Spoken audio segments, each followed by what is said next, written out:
Oke bro sis, siap-siap ya, karena kita bakal ngebahas sesuatu yang bisa jadi salah satu fondasi paling gila tapi masuk akal dari MCU ke depan. Judulnya sih sederhana banget, Brand New Day. Tapi jangan tertipu sama kesederhanaannya, karena di balik 3 kata itu ada potensi buat ngerombak segalanya yang selama ini kita tahu tentang Spider-Man, bahkan seluruh Marvel Cinematic Universe. Dan ya, kalau lo pernah baca komik, pasti lo udah familiar sama betapa kontroversialnya momen ini. Tapi tenang, gue bakal ngajak lo ngebongkar bareng pelan-pelan, biar lo bisa nikmatin spekulasi ini dengan kepala dingin tapi hati panas. Yuk, kita mulai. Kenapa Spider-Man Brand New Day penting banget? Kalau lo pernah ngikutin komik Spider-Man, khususnya era pasca One More Day, lo pasti tahu seberapa radikal perubahan yang dibawa. Singkatnya, Peter Parker bikin deal sama Mephisto alias Iblis Marvel demi nyelamatin nyawa Bibi May.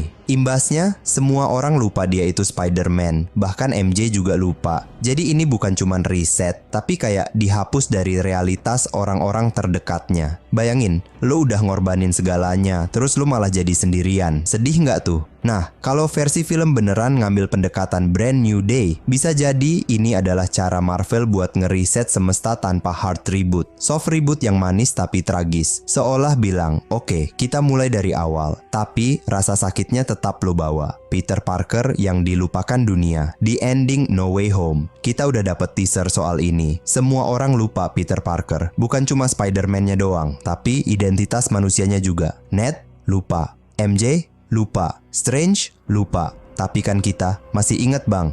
Ya benar karena kita bukan karakter di MCU. Nah, bayangin kalau Brand New Day jadi film lanjutan. Peter sekarang tinggal sendirian, nyari kerja, nyewa apartemen kecil di Brooklyn atau Harlem, dan bener-bener mulai hidup dari nol. Kamera ngikutin dia jalan ke toko kelontong, duduk di rooftop ngelamun, atau ngelihat sepasang remaja pacaran dan kebayang MJ. Cekrek, adegan emosional masuk. Sinematografinya bisa main di warna-warna dingin, pencahayaan minimalis, vibes-nya kayak film indie A24 tapi pakai spandex. Ini tuh bukan Spider-Man yang disorot lampu Times Square. Ini Spider-Man yang hidup dalam bayangan. Karakter baru, dinamika baru. Karena semua orang udah lupa, otomatis Peter butuh koneksi baru. Gimana kalau ada karakter cewek baru yang bukan MJ atau Gwen? Mungkin namanya Keisha, anak magang di Daily Bugle yang bercita-cita jadi jurnalis investigatif. Atau tetangganya yang mantan superhero pensiun, semacam Easter egg buat fans lama. Karakter-karakter baru ini bukan cuma buat tempelan. Mereka adalah gambaran gimana Peter belajar percaya lagi, build trust dari nol. Dan lu tahu apa yang keren? Mereka kenal Spider-Man duluan, bukan Peter. Jadi kita bakal ngelihat dinamika yang fresh. Orang-orang suka sama sang pahlawan, tapi nggak kenal siapa orang di balik topengnya. Bisa jadi juga ada sosok mentor baru, semacam pengganti Tony Stark, tapi bukan bilioner playboy. Mungkin veteran SHIELD yang udah pensiun dan kerja jadi penjaga toko hardware. Simple, tapi ngasih nasihat hidup yang dalam. Musuh baru, level global. Oke, mari kita bahas bagian yang seru, antagonis. Kalau lo pikir Spider-Man bakal ngadepin musuh level lokal lagi kayak Shocker atau Scorpion, lo salah. Dengan status Spider-Man yang sekarang tak dikenal, dia jadi wild card. Nggak terpantau, nggak diawasi, tapi juga nggak dilindungi. Bayangin kalau musuhnya kali ini adalah organisasi rahasia yang mau ngeksploitasi kekosongan kekuatan setelah Avengers bubar.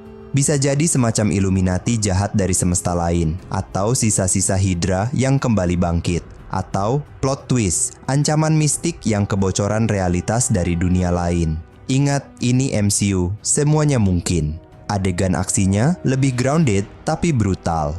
Lo bakal lihat Peter berantem di lorong apartemen sempit kayak Daredevil, tapi juga melawan makhluk interdimensional di reruntuhan perpustakaan kuno Tibet. Elemen emosi, kesepian versus tanggung jawab. Gua harap lo siap baper karena film ini bisa jadi salah satu yang paling emosional dari semua film Spider-Man. Bayangin adegan, Peter pulang ke apartemen, buka laptop, dan nonton video MJ yang lagi presentasi di kampus. Dia senyum kecil, lalu menunduk. Kesepian, tapi begitu siren polisi terdengar dari kejauhan, dia langsung ambil topeng. Karena dia tahu, nggak peduli siapa yang inget dia atau enggak, dia tetap Spider-Man. Ini film yang ngomong gini ke lo, tanggung jawab itu bukan soal pengakuan, tapi soal pilihan yang terus lo ambil, bahkan saat nggak ada yang ngelihat. Damn deep bro.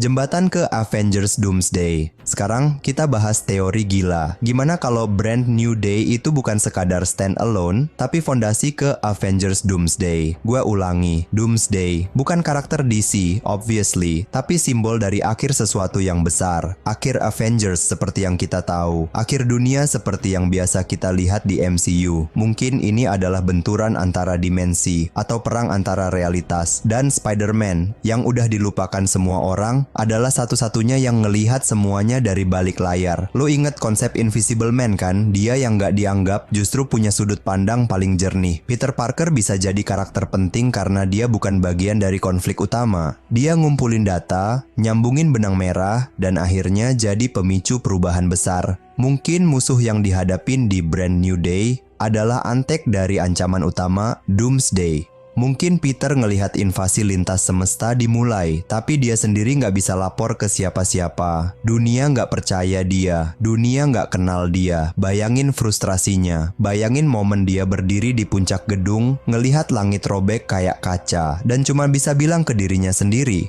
gua nggak akan tinggal diam. Gila sih ini kalau kejadian beneran. Masa depan MCU, ribut tanpa riset. Brand New Day dan Doomsday bisa jadi strategi Marvel buat ngeriset semuanya tanpa benar-benar ngeriset. Lo ngerti maksud gue? Daripada nge-recast karakter dan mulai dari awal, mereka tinggal main di konsep memori dan multiverse. Lo bisa munculin lagi MJ dengan kepribadian yang beda. Lo bisa munculin versi lain dari Peter atau bahkan Paman Ben. Dan semuanya masuk akal. Kenapa? Karena realitas udah rusak, multiverse udah pecah. Kita udah ada di fase apapun bisa terjadi. Tapi Marvel cerdas. Mereka tahu kalau tanpa emosi dan karakter, semuanya bakal hampa. Makanya inti dari semuanya adalah Peter Parker, manusia biasa yang terus milih untuk berjuang, meskipun sendirian. Etika dan pilihan, siapa lo saat gak ada yang ingat? Di akhir, pertanyaan utamanya bukan tentang siapa musuhnya atau efek visualnya segila apa, tapi siapa lo saat gak ada yang ingat siapa lo. Peter Parker jadi simbol dari pengorbanan tanpa pamrih, dan Brand New Day adalah perwujudan dari gagasan itu. Spekulasi gila, tapi masuk akal. Apakah semua ini bakal kejadian? Belum tentu. Tapi lo harus akui, idenya keren banget. Ini bisa jadi salah satu narasi MCU paling kuat, kompleks, dan dewasa. Bukan cuma ledakan dan pertarungan, tapi drama, pilihan, kesepian, dan harapan. Dan kalau Marvel beneran ngambil jalan ini, gue siap duduk paling depan dengan popcorn, ngelihat Spider-Man jalan sendirian di tengah kota New York di bawah lampu remang-remang sambil nunggu dia menyelamatkan dunia lagi, sendirian. Dan lo tahu, gue rasa itu adalah versi terbaik dari Peter Parker yang pernah kita lihat. Kalau lo punya teori sendiri soal Brand New Day atau Doomsday, tulis di kolom komentar ya. Siapa tahu kita semua justru lagi ngelihat awal dari fase paling kelam tapi paling bermakna dari perjalanan sang manusia laba-laba. Stay nerdy, stay nyambung, dan sampai ketemu di multiverse berikutnya.